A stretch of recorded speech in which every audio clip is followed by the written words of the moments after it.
اللہ اکبر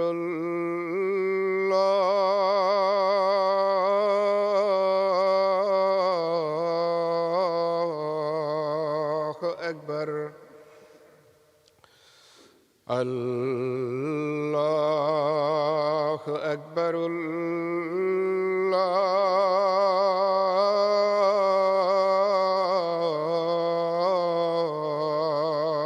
اکبر أشهد أن لا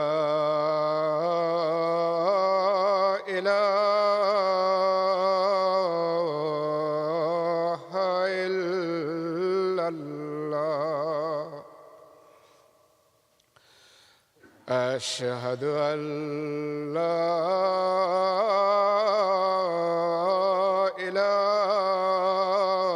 إله إلا الله أشهد أن محمدًا رسول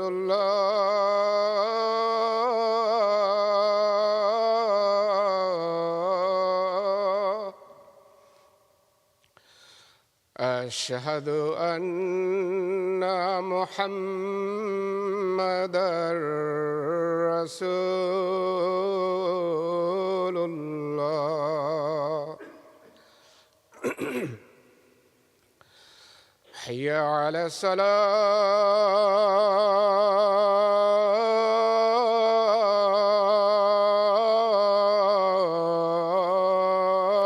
الصلاة حي على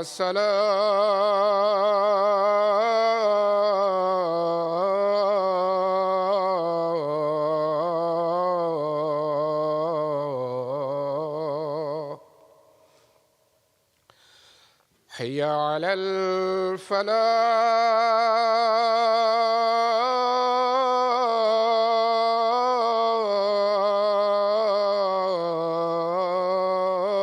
الفلاح حي على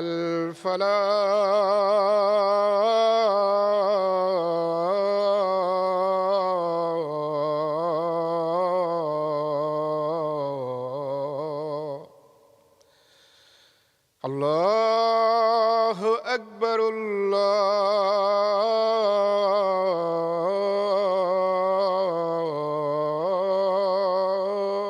الله أكبر لا إله إلا الله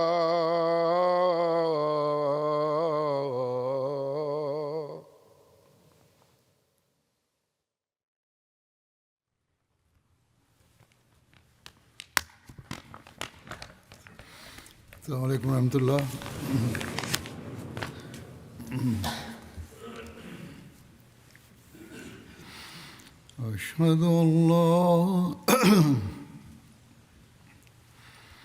أشهد أن لا إله إلا الله وحده لا شريك له وأشهد أن محمدًا عبده ورسوله أما بعد فأعوذ بالله من الشيطان الرجيم بسم الله الرحمن الرحيم الحمد لله رب العالمين الرحمن الرحيم مالك يوم الدين إياك نعبد وإياك نستعين اهدنا الصراط المستقيم صراط الذين أنعمت عليهم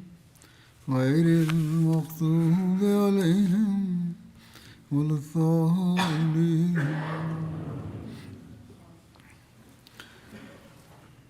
جیسا کہ گزشتہ خطبے میں غزوہ تبوک کے بارے میں مختصر ذکر ہوا تھا، اس کی کچھ مزید تفصیل آج بیان کروں گا. حضرت مسلم موعود رضی اللہ عنہ اس غزوہ یعنی غزوہ تبوک کا پس منظر بیان کرتے ہوئے فرماتے ہیں کہ جب رسول اللہ صلی اللہ علیہ وسلم نے مکہ فتح کیا تو ابو عامر مدنی جو خزرج قبیلے میں سے تھا اور یہودیوں اور عیسائیوں سے میل ملاقات کی وجہ سے ذکر و وظائف کا عادی تھا اور اس کی وجہ سے لوگ اس کو راہب کہتے تھے، مگر مذہباً عیسائی نہیں تھا. یہ شخص رسول اللہ صلی اللہ علیہ وسلم کے مدینہ میں پہنچ جانے کے بعد مکے کے بعد طرف بھاگ گیا. جب مکہ بھی فتح ہو گیا تو یہ سوچنے لگا کہ اب مجھے اسلام کے خلاف شورش پیدا کرنے کے لیے کوئی اور تدبیر کرنی چاہیے. آخر اس نے اپنا نام اور طرز بدلی اور مدینہ کے پاس قباء نامی گاؤں میں جا کر رہنا شروع کیا. سالہ سال باہر رہنے کی وجہ سے اور کچھ شکل اور لباس میں تبدیلی کر لینے کی وجہ سے مدینہ کے لوگوں نے عام طور پر اس کو نہ پہچانا. صرف وہی منافق اس کو جانتے تھے جن کے ساتھ اس نے اپنا تعلق پیدا کر لیا تھا. اس نے مدینہ کے منافقوں کے ساتھ مل کر یہ تجویز کی کہ میں شام میں جا کر عیسائی حکومت اور عرب عیسائی قبائل کو بھڑکاتا ہوں اور ان کو مدینہ پر حملہ کرنے کی تحریک کرتا ہوں. ادھر تم یہ مشہور کرنا شروع کر دیو کہ شامی فوجیں مدینہ پر حملہ کر رہی ہیں. جو مدینہ منافق ہیں وہ یہ مشہوری شروع کر دیں. اگر میری اسکیم کامیاب ہو گئی تو پھر بھی ان دونوں کی مٹھ بھیڑ ہو جائے گی، آپس میں جنگ ہو جائے گی.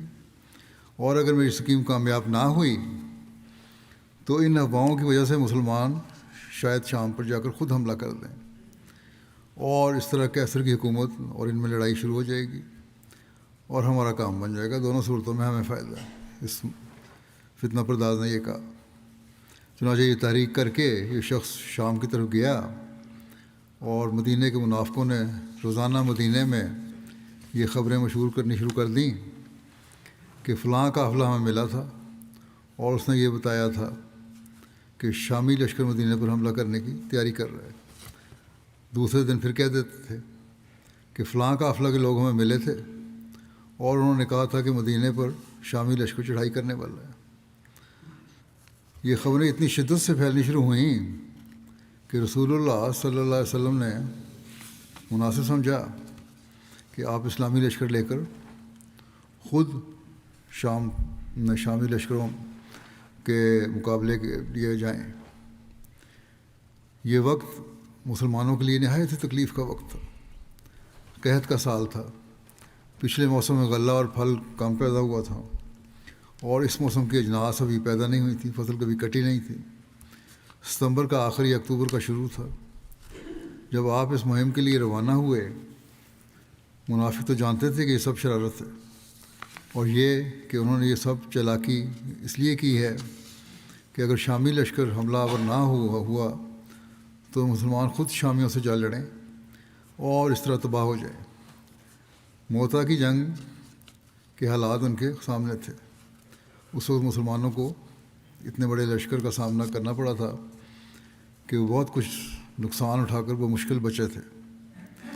اب وہ ایک دوسری موتا اپنی آنکھوں سے دیکھنا چاہتے تھے جس میں خود رسول اللہ صلی اللہ علیہ وسلم بھی نعوذ باللہ ان کے خیال میں شہید ہو جائیں گے.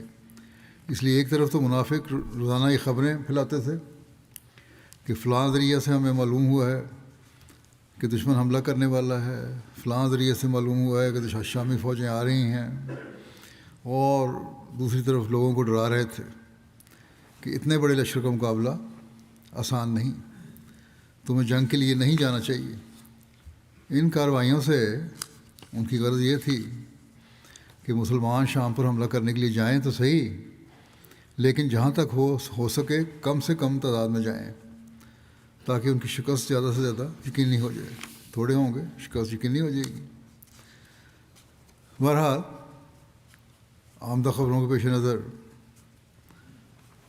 حضور صلی اللہ علیہ وسلم حالات و واقعات کا جائزہ لے کر اس نتیجے پر پہنچے کہ اگر آپ نے رومیوں سے مقابلہ کرنے میں تاخیر کی یا ان کو مسلمانوں کے زیر اثر علاقوں میں داخل ہونے کا موقع دیا تو اس کے نقصان زیادہ ہوں گے۔ اس لیے آپ نے تنگی اور شدت کے باوجود یہ طے کیا کہ رومیوں کو پیش قدمی کی مہلت دیے بغیر خود ان کے علاقے میں جا کر ان کے خلاف ایک فیصلہ کن جنگ لڑی جائے۔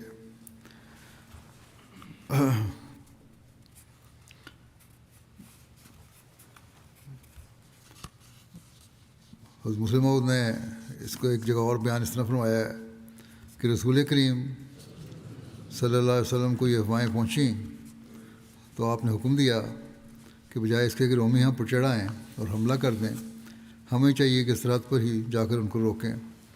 آپ نے مسلمانوں کو تیاری کا حکم دیا۔ پہلا ایک حوالہ میں نے ایک تاریخی کتاب سے دیا تھا، یہ اتنا سا حصہ مسلم موعود کا ہے۔ بہرحال نبی کریم صلی اللہ علیہ وسلم عموماً جنگی مہمات کو قدر خفیہ رکھا کرتے تھے، لیکن خیبر کی مہم کے بعد تبوک کی مہم ایسی تھی کہ آپ صلی اللہ علیہ وسلم نے عام اعلان فرمایا اور راستے کی مشکلات اور دشمن کی کثرت کا پہلے سے بتاتے ہوئے تیاری کرنے کی تلقین فرمائی۔ یہ بخاری میں یہ روایت آتی ہے۔ ساتھ ہی آپ نے مکے اور دوسرے عرب قبائل میں آدمی بھیجے کہ وہ لوگ لشکر میں شریک ہوں۔ دوسری طرف آپ نے مخیر لوگوں کو تاکید فرمائی کہ وہ اللہ کی راہ میں اپنا مال خرچ کریں۔ رسول اللہ صلی اللہ علیہ وسلم نے مختلف قبائل کو شریک جنگ ہونے کا پیغام بھیجا اور ان کی طرف اپنے سفیر بھیجا، جیسا کہ ذکر ہوا ہے۔ چنانچہ حضرت بریدہ بن حسیب کو قبیلہ بنو اسلم کی طرف، حضرت ابو رحم غفاری کو اپنی قوم بنو غفار کی طرف، حضرت ابو واقد لیسی کو اپنی قوم بنو لیس کی طرف، حضرت ابو جاد زمری کو ان کی قوم کی طرف بھیجا، حضرت رافع بن مقیس کو جوہینہ کی طرف بھیجا۔ اسی طرح حضرت نعیم بن مسعود کو اشجع اور بدیل بن ورقا، عمر بن سالم اور بصر بن سفیان کو بنو کعب اور بنو عمر کی طرف بھیجا، اور اسی طرح عباس بن مرداس کو بنو سلیم کی طرف روانہ کیا۔ مدینہ میں اس وقت ایک سخت خوف اور راز کی فضا تھی، اور اس کی وجہ یہ تھی کہ طاقتور دشمن کس طرح کسی وقت ہی حملہ کر سکتا ہے۔ چنانچہ بخاری کی ایک روایت کے مطابق حضرت عمر بیان کرتے ہیں کہ ہم آپس میں باتیں کیا کرتے تھے کہ ایک غسانی بادشاہ نے ہمارے ساتھ جنگ کے لیے اپنے گھوڑوں کو نال بھی لگوا لیے ہیں اور تیاری کر لی ہے پوری۔ اور بخاری کی ایک روایت میں حضرت عمر کا بیان ہے کہ ہم ایک غسانی بادشاہ سے خوفزدہ تھے، ہمیں بتایا گیا کہ وہ ہم پر حملہ کرنے کی تیاری کر رہا ہے۔ اس فضا میں ہمارے سینے خوف سے بھر گئے تھے۔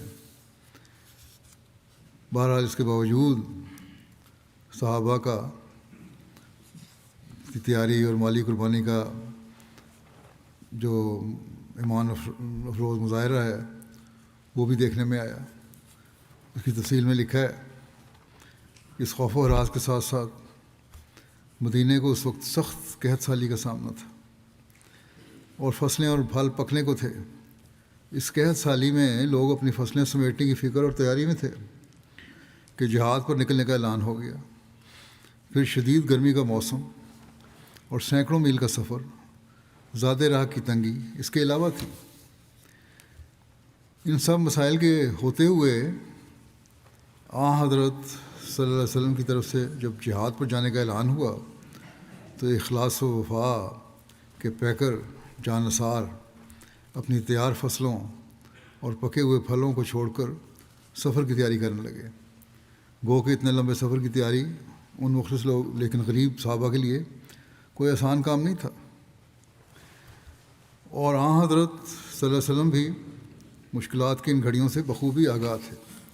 چنانچہ آپ صلی اللہ علیہ وسلم نے مالی قربانی کی عام تحریک کرتے ہوئے عمراء کو اللہ کی راہ میں خرچ کرنے اور سواری مہیا کرنے کی تحریک کرتے ہوئے فرمایا، من جہزہ جیش الاسرت فلاح الجنہ، جو شخص جیش اسرت یعنی جنگ تبوک کو ساز و سامان سے لیس کرے گا اسے جنت ملے گی۔ اس موقع پر جو شخص سب سے پہلے مال لے کر آیا وہ حضرت ابوبکر صدیق رضی اللہ عنہ تھے۔ آپ اپنے گھر کا سارا مال لے آئے جو کہ 4000 درہم تھا۔ رسول اللہ صلی اللہ علیہ وسلم نے حضرت ابوبکر سے دریافت فرمایا کہ اپنے گھر والوں کے لیے بھی کچھ چھوڑا ہے کہ نہیں؟ تو انہوں نے عرض کیا کہ گھر والوں کے لیے اللہ اور اس کا رسول چھوڑ آیا ہوں۔ ایک روایت میں حضرت عمر اپنا واقعہ بیان کرتے ہیں کہ رسول اللہ صلی اللہ علیہ وسلم نے ہمیں ارشاد فرمایا کہ ہم صدقہ کریں، اور اس وقت میرے پاس مال تھا۔ میں نے کہا اگر میں ان سے سب کو لے جا سکا تو آج کے دن میں ابوبکر سے سب کو لے جاؤں گا۔ کہتے ہیں کہ میں اپنا نصف مال لایا تو رسول اللہ صلی اللہ علیہ وسلم نے فرمایا تم نے اپنے گھر والوں کے لیے کیا چھوڑا؟ میں نے عرض کیا اتنا ہی، جتنا لے کے آئے اتنا ہی چھوڑا ہے ہم گھر والوں کے لیے۔ اور حضرت ابوبکر وہ سب لے آئے جو ان کے پاس تھا۔ تو آپ صلی اللہ علیہ وسلم نے فرمایا اے ابوبکر تم نے اپنے گھر والوں کے لیے کیا چھوڑا؟ حضرت عمر کے سامنے پوچھا۔ کہتے ہیں انہوں نے عرض کیا میں نے ان کے لیے اللہ اور اس کے رسول صلی اللہ علیہ وسلم کو چھوڑا ہے۔ حضرت عمر کہتے ہیں میں نے کہا کہ اللہ کی قسم میں ان سے کسی چیز میں کبھی بھی سبقت نہیں لے جا سکتا۔ اس واقعے کو حضرت مسلم موعود نے بھی اپنے الفاظ میں بیان فرمایا ہے اس طرح کہ ایک جہاد کے موقع کے متعلق حضرت عمر بیان فرماتے ہیں، مجھے خیال آیا کہ حضرت ابوبکر ہمیشہ مجھ سے بڑھ جاتے ہیں، آج میں ان سے بڑھوں گا۔ یہ خیال کر کے میں گھر گیا اور اپنے مال میں سے آدھا مال نکال کر رسول کریم صلی اللہ علیہ وسلم کی خدمت میں پیش کرنے کے لیے لے آیا۔ وہ زمانہ اسلام کے لیے انتہائی مصیبت کا دور تھا، لیکن حضرت ابوبکر رضی اللہ عنہ اپنا سارا مال لے آئے اور رسول کریم صلی اللہ علیہ وسلم کی خدمت میں پیش کر دیا۔ رسول کریم صلی اللہ علیہ وسلم نے پوچھا ابوبکر گھر میں کیا چھوڑ آئے ہو؟ انہوں نے عرض کیا اللہ اور اس کا رسول۔ حضرت عمر فرماتے ہیں یہ سن کر مجھے سخت شرمندگی ہوئی اور میں نے سمجھا کہ آج میں نے سارا زور لگا کر ابوبکر سے بڑھنا چاہا تھا، مگر آج بھی مجھ سے ابوبکر بڑھ گئے۔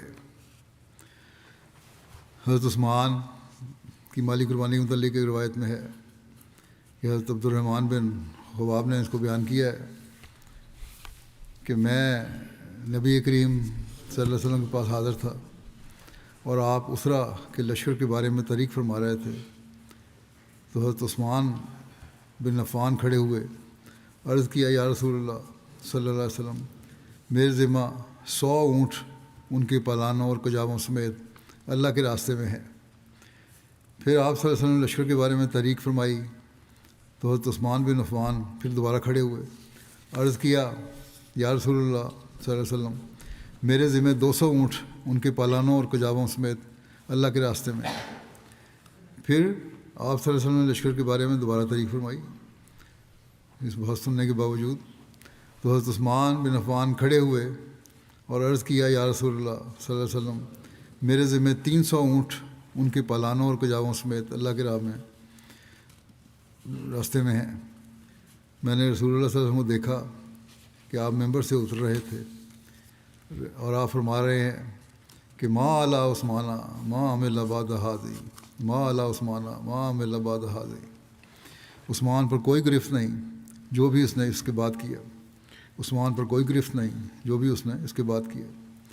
ایک دوسری روایت میں ہے حضرت عبد الرحمن بن سمرہ نے بیان کیا کہ حضرت عثمان نے نبی صلی اللہ علیہ وسلم کی خدمت میں 1000 دینار پیش کیے جب انہوں نے جیش اسرا کی تیاری کروائی اور انہیں آپ کی گود میں ڈال دیا۔ حضرت عبد الرحمن نے کہا میں نے نبی صلی اللہ علیہ وسلم کو دیکھا، آپ انہیں اپنے گود میں الٹ پلٹ رہے تھے اور دیناروں کو، اور فرما رہے تھے ما ذرہ عثمانہ ما عمل بعد اليوم، کہ عثمان کو کوئی ضرر نہ پہنچے گا جو اس نے آج کے دن کے بعد کیا۔ 2 مرتبہ یہ فرمایا۔ ایک روایت کے مطابق حضرت عثمان نے اس موقع پر 10,000 دینار عطا کیے تو حضرت صلی اللہ علیہ وسلم نے حضرت عثمان کے لیے یہ دعا کی غفر اللہ لکا یا عثمان ما اسررتا وما علنتا وما ہوا کائن الی یوم القیامت ما یبالی ما عمل بعدہا، کہ اے عثمان اللہ تو اس سے مغفرت کا سلوک فرمائے جو تو نے مخفی طور پر کیا اور جو تو نے اعلانیہ کیا اور جو قیامت تک ہونے والا ہے، اس کے بعد وہ جو بھی عمل کرے اسے کوئی فکر نہیں ہونی چاہیے۔ ایک روایت کے مطابق آپ نے اس جنگ کی تیاری کے لیے 1000 اونٹ اور 70 گھوڑے پیش کیے۔ ایک روایت کے مطابق حضرت صلی اللہ علیہ وسلم نے اس موقع پر حضرت عثمان کے حق میں یہ دعا کی کہ اللہم مرضا ان عثمانہ فانی عنہ راضٍ، کہ اے اللہ تو عثمان سے راضی ہو جا کیوں میں بھی اس سے راضی ہوں۔ ابن اسحاق بیان کرتے ہیں کہ حضرت عثمان نے غزوہ تبوک کے موقع پر اتنی رقم خرچ کی کہ کوئی اور صحابی اتنی رقم خرچ نہ کر سکا۔ حضرت عثمان کا ایک تجارتی قافلہ ملک شام سے بہت سا نفع لے کر واپس آیا تو انہوں نے 1/3 فوج کے جملہ اخراجات اپنے ذمہ لے لیے۔ 1/3 فوج کا میں خرچ برداشت کروں گا۔ آپ نے 10,000 سے زائد فوج کے لیے سامان مہیا کیا اور اس چیز کا اہتمام کیا کہ ہر فوجی کے لیے ایک تسمہ بھی آپ کے روپے میں سے خرچ ہو، یعنی کہ چھوٹی سے چھوٹی چیز بھی۔ اس پر ان کے 10,000 دینار خرچ ہوئے جو اونٹوں اور گھوڑوں کے علاوہ تھے۔ اس کے علاوہ 1000 اونٹ، 100 گھوڑے اور دیگر سامان کے ساتھ ساتھ 1000 دینار بھی آپ صلی اللہ علیہ وسلم کی خدمت میں پیش کیے۔ یہ 1000 دینار ان 10,000 دینار سے الگ تھے جو انہوں نے 10,000 فوجیوں کی تیاری پر خرچ کیا تھا۔ اس موقع پر حضرت عبد الرحمن بن عوف نے 100 اوقیہ چاندی پیش کی، بعض روایت کے مطابق 200 اوقیہ چاندی پیش کی۔ یہ اوقیہ بھی ایک وزن ہے جو 10.5 تولے کے برابر ہوتا ہے، یعنی 1050 یا 2100 تولے تک چاندی، یا 1.25 کلو گرام یا 2.5 کلو گرام چاندی اگر آج کل کے زمانے میں دیکھیں تو۔ پھر آپ صلی اللہ علیہ وسلم نے فرمایا عثمان بن عفان اور عبد الرحمن بن عوف زمین پر اللہ کے خزانوں میں سے خزانے ہیں جو اللہ کی رضا کے لیے خرچ کرتے ہیں، انہوں نے بہت مال دیا۔ ایک روایت میں ہے کہ حضرت عبد الرحمن بن عوف نے 400 اوقیہ سونا پیش کیا تھا، یعنی 4200 تولے سونا۔ بعض نے 900 اونٹ پیش کرنے کا بھی بیان کیا ہے۔ بہرحال قربانیوں کا ذکر ہے۔ ایک روایت کے مطابق حضرت عبد الرحمن بن عوف آپ صلی اللہ علیہ وسلم حاضر ہوئے اور عرض کیا میرے پاس 8000 درہم ہیں، میں نے 4000 درہم گھر والوں کے لیے رکھ لیے ہیں اور 4000 آپ کی خدمت میں پیش ہیں۔ آپ صلی اللہ علیہ وسلم نے برکت کی دعا دیتے ہوئے فرمایا بارک اللہ فیما امسکتا و فیما آتیتا، یعنی جو مال تم نے گھر والوں کے لیے رکھا ہے اور جو اللہ کی راہ میں دیا ہے اللہ سب میں برکت دے۔ حضرت عاصم بن عدی نے 70 وسق کھجوریں پیش کی۔ ایک وسق 60 سا کا ہوتا ہے اور ایک سا قریباً 3 سیر کا ہوتا ہے، یعنی کل تقریباً 12,600 کلو گرام کھجوریں بنتی ہیں۔ رسول اللہ صلی اللہ علیہ وسلم کی خدمت میں مال لانے والوں میں سے حضرت عباس بن عبد المطلب، حضرت طلحہ بن عبید اللہ، حضرت سعد بن عبادہ اور حضرت محمد بن مسلمہ کے نام بھی ملتے ہیں زیادہ قربانیوں کے۔ حضرت مسیح موعود علیہ السلام فرماتے ہیں کہ ایک وہ زمانہ تھا کہ الہی دین پر لوگ اپنی جانوں کو بھیڑ بکری کی طرح نثار کرتے تھے، مالوں کا تو کیا ذکر۔ حضرت ابوبکر صدیق رضی اللہ تعالیٰ عنہ نے 1 سے زیادہ دفعہ اپنا کل گھر بار نثار کیا، حتیٰ کہ سوئی تک کو بھی گھر میں نہ چھوڑا۔ اور ایسا ہی حضرت عمر نے اپنی بساط و انشراح کے موافق اور عثمان نے اپنی طاقت و حیثیت کے موافق اللہ حاضل قیاس اللہ قدر مراتب تمام صحابہ اپنی جانوں اور مالوں سمیت اس دین الہی پر اس دین الہی پر قربان کرنے کے لیے تیار ہو گئے۔ پھر آپ نے فرمایا کہ اللہ تعالیٰ فرماتا ہے کہ لن تنالوا البر حتی تنفقوا مما تحبون، جب تک تم اپنی عزیز ترین اشیاء اللہ جل شانہ کی راہ میں خرچ نہ کرو تب تک تم نیکی کو نہیں پا سکتے۔ اور ان نیکیوں کو پانے کے لیے صحابہ خرچ کرتے تھے۔ حضرت مسلم موعود بیان کرتے ہیں کہ صحابہ نے بعض دفعہ اپنا گھر کا مال اور اسباب بیچ کر جنگ کے اخراجات پورے کیے، بلکہ یہ بھی نظر آتا ہے کہ بعض دفعہ انہوں نے اپنی جائیدادیں بیچ کر دوسروں پر خرچ کر دیں اور ان کے لیے تمام ضروریات مہیا کیں، یعنی جنگ پہ جانے والوں کے لیے۔ چنانچہ ایک دفعہ رسول اللہ صلی اللہ علیہ وسلم باہر تشریف لائے اور آپ نے فرمایا کہ فلاں سفر پر ہماری فوج جانے والی ہے، مگر مومنوں کے پاس کوئی چیز نہیں، کیا کوئی تم میں سے ہے جو ثواب حاصل کرے؟ حضرت عثمان یہ سنتے ہی اٹھے اور آپ نے اپنا دوختہ نکال کر وہ رقم مسلمانوں کے اخراجات کے لیے رسول کریم صلی اللہ علیہ وسلم کی خدمت میں پیش کر دی۔ رسول کریم صلی اللہ علیہ وسلم نے جب یہ دیکھا تو فرمایا عثمان نے جنت خرید لی۔ حضرت ثالث نے بھی مالی قربانیوں کے ضمن میں اپنے خطبہ میں اس واقعے کو یوں بیان فرمایا ہے کہ ایک موقع پر جنگ کی تیاری کے لیے بہت سے اموال کی ضرورت تھی اور ان دونوں کچھ مالی تنگی بھی تھی، اور دنیا ایسی ہے، کبھی فراخی کے دن ہوتے ہیں اور کبھی تنگی کے دن ہوتے ہیں۔ اس موقع پر بھی تنگی کا ایام تھے اور جنگی ضرورت تھی۔ نبی اکرم صلی اللہ علیہ وسلم نے صحابہ اکرام کے سامنے ضرورت حقہ کو رکھا اور مالی قربانی پیش کرنے کی انہیں تلقین کی، جس کا نتیجہ یہ ہوا کہ حضرت ابوبکر صدیق رضی اللہ عنہ تو اپنا سارا مال لے کر آ گئے، حضرت عمر اپنا نصف مال لے کر آ گئے، حضرت عثمان نے عرض کیا کہ میری یہ پیشکش قبول کر لی جائے کہ میں 10,000 صحابہ کا پورا خرچ برداشت کروں گا، اور اس کے علاوہ آپ نے 1,000 اونٹ اور 70 گھوڑے دیے۔ اسی طرح تمام مخلص صحابہ نے اپنی اپنی توفیق اور استعداد کے مطابق مالی قربانیاں پیش کیں اور اللہ تعالیٰ نے ان کے بہترین نتائج نکالے۔ اللہ تعالیٰ کا بڑا فضل ہے کہ جب جماعت احمدیہ کے افراد اس بات کو سمجھتے ہیں کہ مالی قربانیوں کی کیا اہمیت ہے۔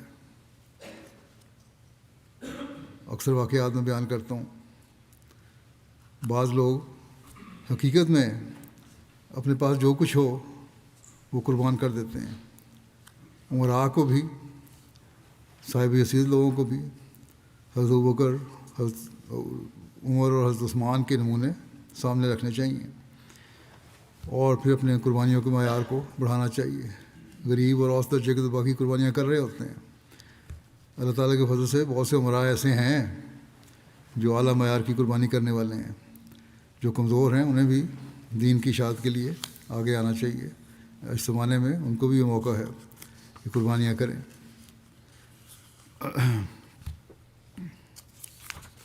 صحابہ نے جیسا تک ممکن تھا کچھ نہ کچھ پیش کیا اور غریب اور مجبور سپاہیوں کے لیے سواریاں اور تلواریں اور دیگر آلات حرب مہیا کیے۔ بعض غریب صحابہ یا صحابیات جب ایک ایک دو دو مد غلہ پیش کرتے تو ان کے دل بھر جاتے کہ کاش ان کے پاس زیادہ ہوتا تو اسے بھی پیش کر دیتے، مگر منافق ان پر ہنستے اور کہتے کہ یہ لوگ ان مٹھی بھر دانوں سے کیسر کو شکست دے دیں گے۔ مد تو چھوٹا سی ایک پیمانہ ہے، مٹھی بھر، مٹھیوں کے برابر۔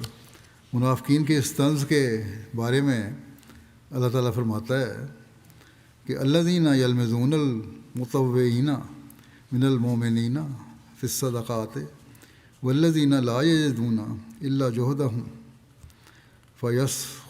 فیسخرون منہم سخر اللہ منہم ولہم عذاب علیم۔ وہ لوگ جو مومنوں میں سے دلی شوق سے نیکی کرنے والوں پر صدقات کے بارے میں تہمت لگاتے ہیں، اور ان لوگوں پر بھی جو اپنی محنت کے سوا اپنے پاس کچھ نہیں پاتے، بس وہ ان سے تمسخر کرتے ہیں، اللہ ان کے تمسخر کا جواب دے گا اور ان کے لیے دردناک عذاب مقدر ہے۔ محنت کر کے مالی قربانی کرنے والوں میں حضرت ابو عقیل بھی تھے۔ جنہوں نے تمام رات کنویں سے پانی نکالا اور 2 سا کھجوریں حاصل کیں. ایک سا تقریباً 2.5 کلو کا ہوتا ہے، یعنی کچھ 5 کلو کھجوریں حاصل کیں.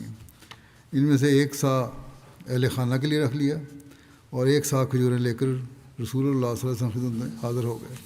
یہ قربانی جو کچھ کر سکتے تھے. حضرت مسلم موعود نے ایک جگہ بیان فرمایا ہے کہ رسول کریم صلی اللہ علیہ وسلم نے ایک دفعہ چندہ کی تحریک کی تو ایک صحابی نے جا کر کچھ مزدوری کی، شاید کسی کے کنویں پر جا کر پانی نکالا، اور اس کے عوض انہیں 8 سیر یا 3 پاؤ غلہ ملا جو اس نے لا کر چندہ میں ڈال دیا. اس وقت ہزاروں روپیہ کی ضرورت تھی. منافق ہنستے تھے اور کہتے تھے کہ یہ لڑائی کی تیاریاں ہو رہی ہیں.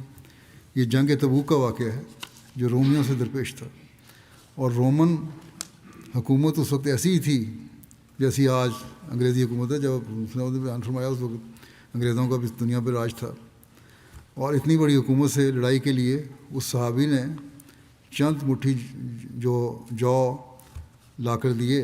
منافق اس پر ہنستے تھے، لیکن رسول کریم صلی اللہ علیہ وسلم کو جب اس کا علم ہوا تو آپ نے فرمایا کہ ان کو کیا علم ہے کہ خدا کی نظر میں اس جو کی کیا قیمت ہے. یعنی جو تھے، یہی جو تھے جن سے مسلمانوں کو فتح حاصل ہوئی اور رومیوں کو شکست ہو گئی. اور نہ صرف رومیوں کو بلکہ ایرانیوں کو بھی جن کی حکومت بھی رومی حکومت کے مقابل کی تھی، مسلمانوں نے شکست دی. ایک صحابی کا ایک عجیب واقعہ بھی کا ذکر ہے، جیسا کہ بیان ہوا ہے کہ اس جنگ میں تیاری کے لیے مخلص صحابہ کسی نہ کسی رنگ میں سفر کی تیاری اور مالی قربانی کی اس تحریک میں شامل ہونے کے لیے اپنی سی کوششوں میں مصروف تھے. مالدار صحابہ نہ مال دولت پیش کر رہے تھے، غریب و نادار صحابہ محنت مزدوری کر کے جو بھی معمولی سی اجرت ملتی تھی وہی پیش کر رہے تھے. ان حالات میں ایک صحابی حضرت علوہ بن زید کا ذکر ملتا ہے کہ انہوں نے اللہ تعالیٰ کی رضا حاصل کرنے کے لیے ایک ایسا معصومانہ انداز اپنایا جو دوسروں سب لوگوں سے مختلف اور انوکھا تھا. وہ بھی نادار اور مفلس تھے، پیش کرنے کو پاس کچھ بھی نہیں تھا، اور نہ ہی اتنی طاقت تھی کہ وہ جہاد میں شریک ہو سکتے. چنانچہ ایک رات نماز کے لیے کھڑے ہوئے اور گریہ ازاری کرتے ہوئے عرض کی کہ اے اللہ، تو نے جہاد کرنے کا حکم دیا ہے اور اس کی ترغیب دی ہے، لیکن میرے پاس کچھ بھی نہیں ہے، اور تیرے رسول صلی اللہ علیہ وسلم کے پاس بھی اتنا ساز و سامان نہیں کہ جو وہ مجھے عطا کر سکیں اور میں جا کے لڑوں، اور تیرے نبی نے مالی قربانی کی تحریک فرمائی ہے، میں اس میں شامل بھی نہیں ہو سکتا.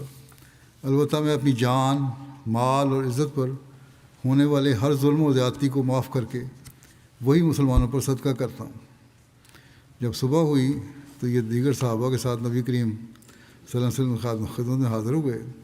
آپ صلی اللہ علیہ وسلم نے دریافت فرمایا کہ آج رات اپنی عزت کا صدقہ کرنے والا کہاں ہے؟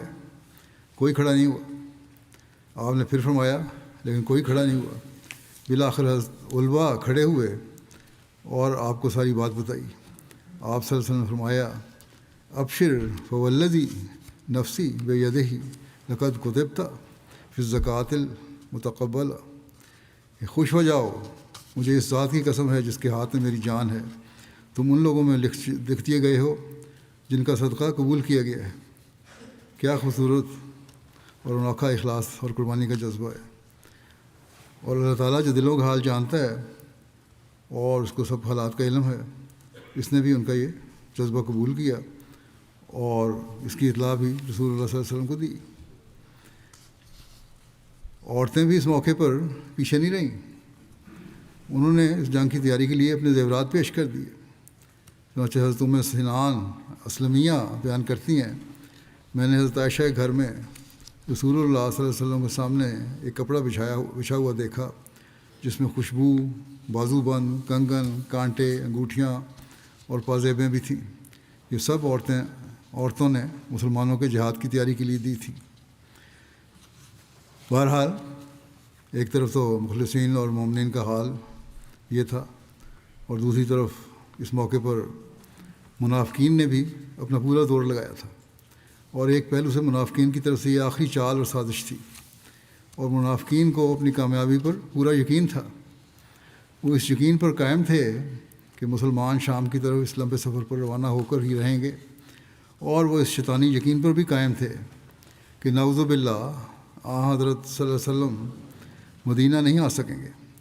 اس لیے اب ان کی پوری کوشش تھی کہ مسلمان کم سے کم آپ صلی اللہ علیہ وسلم کے ساتھ نکلیں، اور ان کی سوچ کے مطابق مسلمانوں کی تعداد جتنی کم ہو جائے گی یہاں لشکر میں، اتنا ہی چھوٹا لشکر ہوگا، اور اس لشکر کی شکست اور موت یقینی ہوگی۔ اس لیے انہوں نے موجودہ حالات کی تنگی اور سفر کی تکلیفوں اور مشکلات کو بڑھا چڑھا کر پیش کرنا شروع کر دیا۔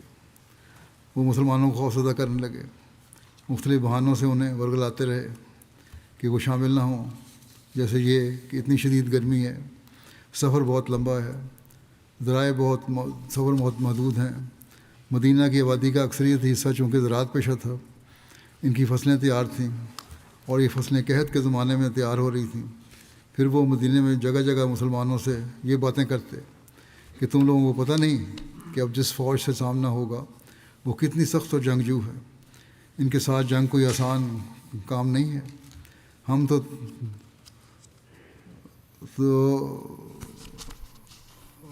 سب کو دیکھ رہے ہیں، تم سب کو دیکھ رہے ہیں کہ یا مارے جاؤ گے تم لوگ یا سب ان کے قیدی بن جاؤ گے۔ یہ منافقین کہا کرتے تھے۔ ہر چند کے منافقین کے اس پروپیگنڈے کا اعلیٰ درجے کے اور مخلص مومنین پر کوئی اثر نہیں ہوا، لیکن بعض کمزور ایمانوں والوں کے دل اتنے خوفزدہ ہوئے کہ وہ جنگ پر نہ جانے کے لیے مختلف بہانے اور عذر پیش کرنے لگے۔ گو کہ ایسے عذر کرنے والوں میں سے اکثریت منافقین کی ہی تھی۔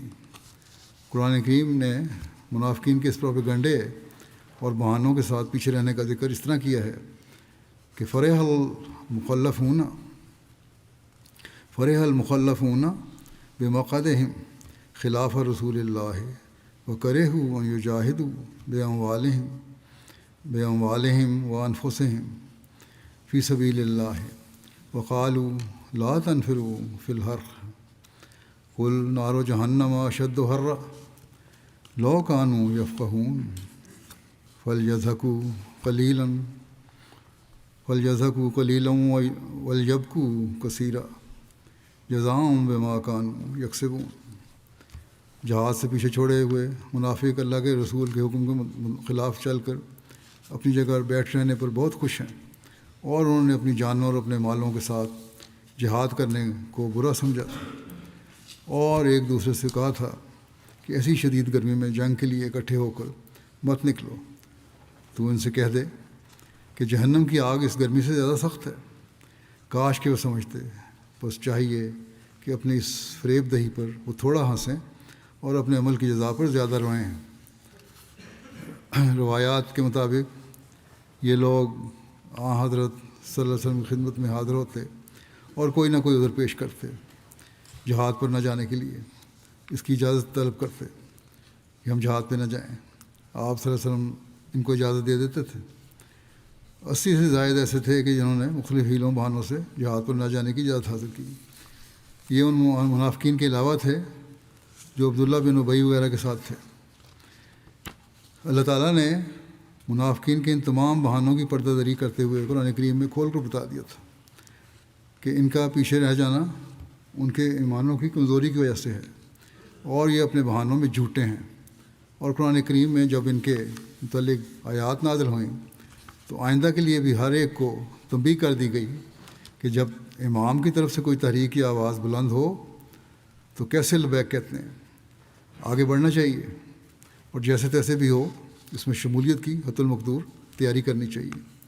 چنانچہ اللہ جل شانہ فرماتا ہے لو کان عرضا قریبا وسفرا قاصدا لاتبعوک ولکن بعدت علیہم الشقۃ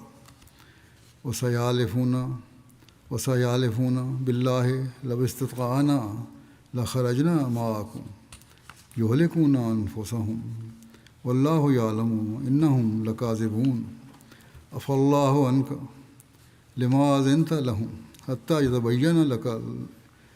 یتبین لک الذین صدقوا وتعلم الکاذبین لا یستأذنک الذین یؤمنون باللہ والیوم الآخر ان یجاہدوا باموالہم وانفسہم واللہ علیم بالمتقین انما یستأذنک الذین لا یؤمنون باللہ والیوم الآخر وارتابت قلوبہم فہم فی ریبہم یترددون ولو ارادوا الخروج لأعدوا له عدة ولكن کرہ اللہم بعاثہم وثبتہم وقیل اقعدوا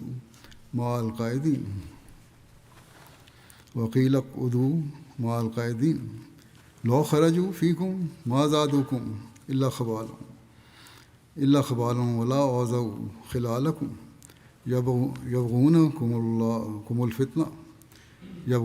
الفتنہ وفیکم سماعون لهم واللہ علیم بالظالمین لقد ابتغوا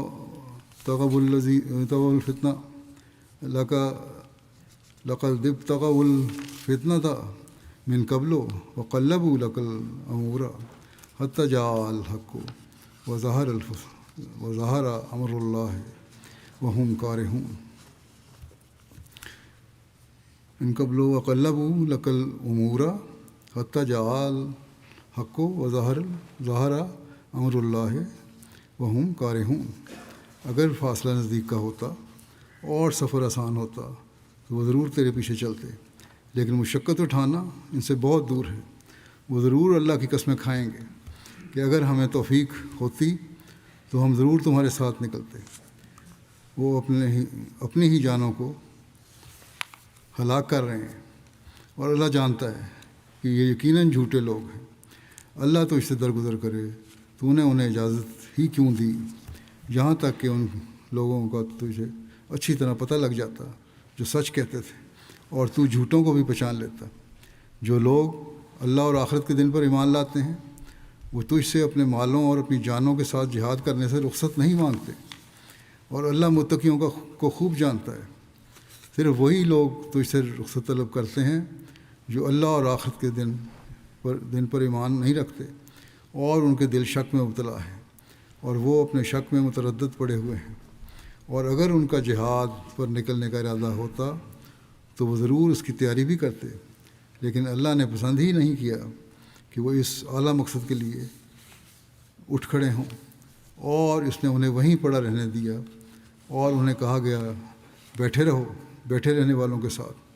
اگر وہ تم میں شامل ہو کر جہاد پر نکلتے تو بدنظمی کے سوا تمہیں کسی چیز پہ نہ بڑھاتے، اور تمہارے درمیان تیز سواریاں دوڑاتے تمہارے لیے فتنہ چاہتے ہوئے، جبکہ تمہارے درمیان ان کی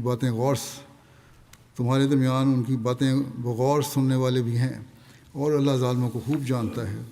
یقیناً پہلے بھی وہ فتنہ چاہتے تھے، اور انہوں نے تیرے سامنے معاملات الٹ پلٹ کر پیش کیے، یہاں تک کہ حق آ گیا اور اللہ کا فیصلہ ظاہر ہو گیا، جبکہ وہ اسے سخت ناپسند کر رہے تھے۔ بس منافقوں کا حال اللہ تعالیٰ نے اس میں کھول کے بیان کر دیا، اور حضرت صلی اللہ علیہ وسلم کو فرمایا کہ تو نے ان کے جھوٹے عذر کو مان لیا، اگر نہ مانتا اور اجازت نہ دیتا تو ان کی منافقت کا پول سب پہ ظاہر ہو جاتا، بالکل کھل جاتا۔ جنگ پر تو انہوں نے پھر بھی نہیں جانا تھا، لیکن بہرحال اللہ تعالیٰ فرماتا ہے ان کا نہ جانا بھی بہتر ہے، کیونکہ اگر کسی وجہ سے چلے بھی جاتے تو جنگ کے دوران ایسی حرکتیں کرتے جن سے مسلمانوں کو نقصان پہنچنا تھا۔ بہرحال ان منافقوں کی خواہش کے مطابق تو نتائج ظاہر نہیں ہوئے، اس کی باقی تفصیل بھی انشاءاللہ آئندہ بیان کروں گا۔ گزشتہ خطبہ میں ذکر میں نے کیا تھا روا کی مسجد میں حملے کا۔ زخمی جو احمدی ہیں خدام، ان کے لیے دعا بھی کریں، اللہ تعالیٰ سب کو صحت کاملہ عطا فرمائے، اللہ تعالیٰ انہیں ہر پیچیدگی سے ہی بچائے۔ بعد میں بھی بعض دفعہ اثرات ظاہر ہوتے ہیں جو اس قسم کے حادثات ہوتے ہیں ان کے۔ اس وقت 3 خدام جو ہیں وہ زیادہ زخمی ہیں اور اس وجہ سے ہسپتال میں بھی داخل ہیں، اور باقی جو 5 تھے ان کو علاج کر کے گھر بھیج دیا گیا ہے، لیکن بہرحال ابھی ان کا علاج بھی زخم جو ہیں ان کو ہیل ہوتے وقت لگے گا۔ اللہ تعالیٰ ان سب کو شفائے کاملہ عطا فرمائے اور آئندہ ہر شر سے، ہر نقصان سے، ہر جگہ افراد جماعت کو بچائے۔ نماز کے بعد ایک جنازہ غائب پڑھاؤں گا۔ مکرم سام علی نینا صاحب مارشل آئی لینڈ کے تھے۔ گزشتہ دنوں ان کی 83 سال کی عمر میں وفات ہوئی کیلیفورنیا امریکہ میں۔ انا للہ و انا الیہ راجعون۔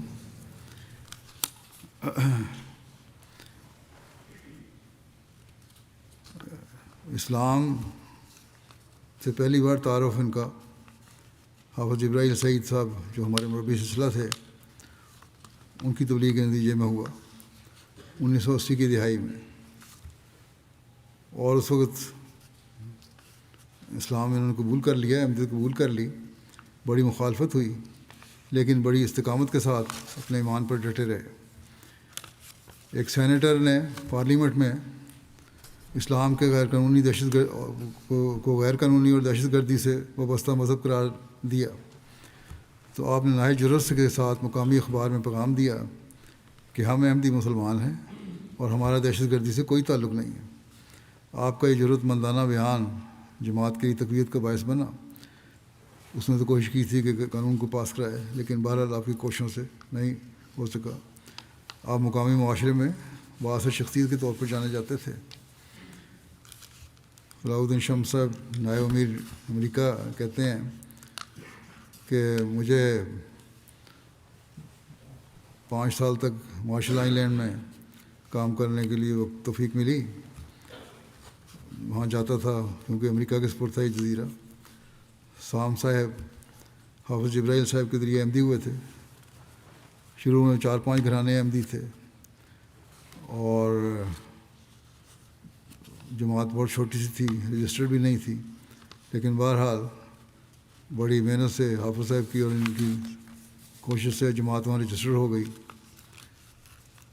حافظ صاحب واپس آ گئے تو بڑا عرصہ لمبا عرصہ وہاں کوئی مربی نہیں تھا، اور اس پہ یہ خود ہی سام صاحب اپنے وفات تک انہوں نے اپنی اس جماعت کو سنبھالا اور جو تبلیغ بھی کرتے رہے، اور جماعت کے نام کو کبھی مان نہیں پڑنے دیا انہوں نے۔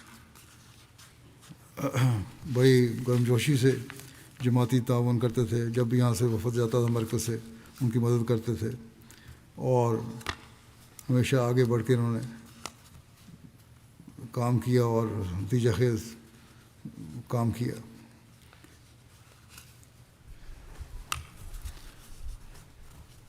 مارشل آئی لینڈ میں قائم کرنے میں اول مقام رکھتے ہیں۔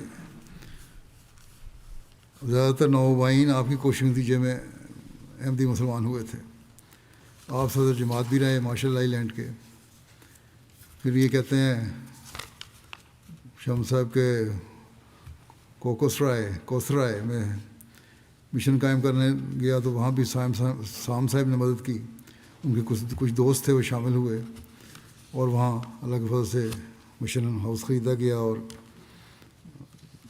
بنائی گئی، عمارت بنائی گئی وہاں قریباتی میں۔ اسی طرح ان کے ذریعے سے مشن قائم کرنے میں مدد ہوئی۔ پھر ایک اور جگہ بھی ان کے ذریعے سے مشن قائم کرنے میں مدد ہوئی۔ کہتے ہیں میں نے سام صاحب سے پوچھا کہ آپ کی کیا وجہ ہے، کہ آپ کی کون سی نیکی ہے آپ کی، اس کی وجہ سے آپ کو 3 جزیروں میں جماعت کے قیام اور مرکزی کردار ادا کرنے میں توفیق ملی ہے۔ تو انہوں نے بڑی عاجزی سے کہا کہ سب اللہ تعالیٰ کا احسان ہے، میرا تو کوئی کمال نہیں ہے۔ قاسم چودھری صاحب مربی سلسلہ مارشل آئی لینڈ کہتے ہیں رکاوٹوں کے باوجود اپنے ایمان پر قائم رہے، اپنی اہلیہ کے ساتھ مل کر قربانیاں کیں، اور ان کی اہلیہ کی قربانی سے ایک زمین وقف ہوئی۔ انہوں نے اپنی اہلیہ نے اپنی قطع زمین دیا جس پر آج جزائر مارشل آئی لینڈ میں پہلی مسجد بھی قائم ہے۔ ان کا اپنے الفاظ میں قبول اسلام کا واقعہ اس طرح ہے، کہتے ہیں کہ 1987 میں میں اور میری بیوی نیری لانگ آئی لینڈ، بیوی نیری نام ہے اس کا، لانگ آئی لینڈ کے ایک ہوٹل میں مقیم تھے کہ ایک صبح ہم نے اپنے کمرے سے، کہتے ہیں اپنے کمرے سے باہر نکلا تو ایک لمبے افریقی شخص کو دیکھا، میں نے سلام کیا، انہوں نے سلام کیا اور تعارف ہوا تو پتہ لگا وہ حافظ جبرائیل سعید صاحب ہیں، پہلے مبلغ تھے مائکرونیشیا کے۔ بہرحال ملاقاتیں ہوتی رہیں، تعلقات بڑھتے رہے، انہوں نے اسلام کی تبلیغ کی انہیں اور بائبل کی آیات دکھائیں جبرائیل صاحب نے، اور یہ بتایا کہ حضرت عیسیٰ علیہ السلام کے بعد ایک نبی کے آنے کی بشارت دی گئی ہے بائبل میں۔ اور مجھے تعجب ہوا کہ یہ صرف ایک آیت نہیں بلکہ کئی آیتیں ہیں، حتیٰ کہ عہد نامہ جدید میں حضرت عیسیٰ علیہ السلام خود فرماتے ہیں مجھے جانا ہے اور وہ کسی کو میرے بعد بھیجے گا، جون 16:7 میں۔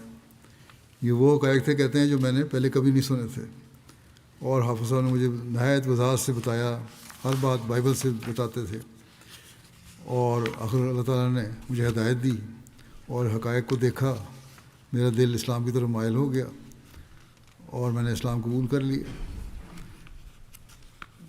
اب کہتے ہیں اسی دوران میں جب قبول کر لیا، لوگوں کو پتہ لگا تو سرکاری افسران نے کہا کہ ہم اسلام کو کبھی مارشل آئی لینڈ میں پھیلنے نہیں دیں گے۔ کہتے ہیں میں نے اس پہ حافظ صاحب سے فون کیا، وہ وہاں سے جا چکے تھے اس وقت، تو انہوں نے کہا فکر نہ کریں، اللہ تعالیٰ راستے کھولے گا۔ اور کہتے ہیں پھر اللہ تعالیٰ نے ایسے راستے کھولے کہ ایک دن گھر بیٹھا ہوا تھا میں، تو ایک شخص اٹارنی جنرل کے دفتر سے آیا اور مجھے کہنے لگا کہ اپنے رجسٹریشن آپ کی منظور ہو گئی ہے، جماعت کا کہ آپ کی وہاں کہاں تو بڑے لوگ روکنا چاہتے تھے، کہاں اللہ تعالیٰ نے ایسا انتظام فرمایا کہ خود ہی رجسٹریشن منظور کے سامان بھی فرما دیے اور ان کے گھر پہنچ گئی۔ اور کہتے ہیں میں نے فوری طور پر وہ کاپی حافظ صاحب کو بھجوا دی۔ پھر کہتے ہیں بہرحال وقت گزرنے کے ساتھ ساتھ میں نے سمجھ لیا کہ احمدیت دیگر مسلمانوں سے ممتاز ہے، اور مجھے اس سے بڑا فخر ہے۔ ہمیشہ میرے دل میں ایک آواز اٹھتی تھی کہ میں احمدی مسلمان ہوں، اور اس پر فخر ہوتا تھا۔ کہتے ہیں 20 سال تک کوئی مبلغ یہاں نہیں آیا اور بڑے میں پریشان تھا۔ حافظ صاحب نے کہا خلیفہ وقت کو خط لکھتے رہیں تو ہو جائے گا، کوئی نہ کوئی انتظام ہو جائے گا۔ کہتے ہیں بہرحال 2004 میں مجھے مرکز سے ہدایت آئی کہ اجنبی ایک شخص آ رہا ہے، اس کو ایئرپورٹ سے آپ لے لیں۔ تو انہوں نے، کہتے ہیں میں وہاں گیا ایئرپورٹ پہ، تو ایک ہماری وہاں کے کچھ دیر بعد ایک صاحب مسکراتے ہوئے باہر آئے اور میرا نام پوچھا۔ میں نے کہا سام۔ انہوں نے جواب دیا میرا نام کوثر ہے، نام اللہ کوثر صاحب تھے۔ اور کہتے ہیں اس دن سے ہم دونوں بھائیوں کی طرح ہو گئے۔ ہم نے اکٹھے ہو کر سرائے کوثرائے اور پومپئی کا سفر کیا، ہفتہ وہاں قیام کیا، اور اس طرح جب ہم علیحدہ ہوئے تو اس طرح ہمارے تعلقات ہیں، جس طرح ہم بہت ایک دوسرے کو بہت عرصے سے جانتے ہیں۔ یہ اسلامی بھائی چارہ تھا۔ کہتے ہیں اللہ کے فضل سے مسلمان ہونے کے بعد میرے دل کو سکون اور روح کو اطمینان ملا۔ نماز نے مجھے بدل دیا، میری بیوی نے بھی میرے اندر یہ تبدیلی محسوس کی۔ اس کے بعد سے جب بھی مجھے کسی چیز کی ضرورت پڑتی میں اللہ سے مانگتا اور اللہ فوراً اسے پوری کر دیتا۔ بارہا میں نے اس نصرت کو اپنی آنکھوں سے دیکھا ہے اور ہر دعا میں اللہ کا شکر ادا کیا۔ آپ کی نواسی جولیہ کہتی ہیں کہ بڑے مخلص مسلمان تھے جو اپنے ایمان سے تسلی اور طاقت حاصل کرتے تھے، اکثر وقت عبادت میں گزارتے اور قرآن کریم کی تلاوت کو بے حد عزیز رکھتے تھے، مختلف اسلامی کتب کا مطالعہ کر رہے ہوتے تھے۔ اکثر ہم نے انہیں گہری سوچ اور فکر میں ڈوبا ہو پایا ہے۔ اللہ تعالیٰ ان سے مغفرت اور رحم کا سلوک فرمائے، اور ان کے خاندان کے کچھ لوگ احمدی نہیں ہیں، اللہ تعالیٰ انہیں بھی توفیق دے کہ ان کی نسل میں سے وہ بھی احمدی ہو جائیں۔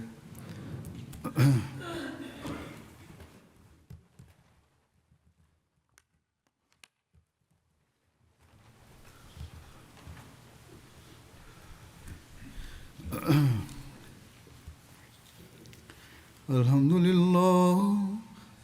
لله نحمده ونستعينه ونستغفره ونؤمن به ونتوكل عليه ونعوذ بالله من شرور أنفسنا ومن سيئات أعمالنا من يهده الله فلا مضل له ومن يضلل فلا هادي له ونشهد أن لا إله إلا الله ونشهد أن محمدا عبده ورسوله عباد الله رحمكم الله إن الله يأمر بالعدل والإحسان وإيتاء ذي القربى وينهى عن الفحشاء والمنكر والبغي يعظكم لعلكم تذكرون اذكروا الله يذكركم وادعوه يستجب لكم ولذكر الله أكبر